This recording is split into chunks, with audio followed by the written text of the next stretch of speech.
আসসালামু আলাইকুম সম্মানিত গাইস, আজকে যে ক্যারাম বোর্ড খেলাটা দেখতেছেন ওই খেলার মধ্যে আমাদের গ্রামের সুনামধন্য দুইজন আন্তর্জাতিক খেলোয়াড়, আমাদের মোল্লাপাড়ার রবিউল হক জাপান প্রবাসী এবং ব্যাপারীপাড়ার আরেকজন হাফেজ শেবলি আক্তার। ওরা দুইজন আন্তর্জাতিক মানের খেলোয়াড়, বিভিন্ন জায়গায় খেপ খেলে থাকেন। আজকে তারা দুজন খেলার মধ্যে আগ্রহ একসাথে হয়েছে। দুজনের খেলা খুবই চমৎকার খেলা, আপনারা ভিডিওটা শেষ পর্যন্ত দেখেন, অবশ্যই খেলাটা ভালো লাগবে।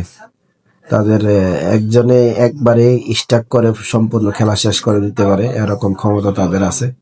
আপনারা খেলাটা অবশ্যই দেখবেন, দেখলে বুঝতে পারবেন তাদের দক্ষতা এবং যোগ্যতা।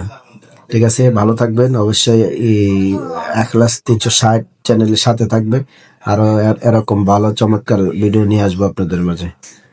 আল্লাহ হাফিজ। Minta.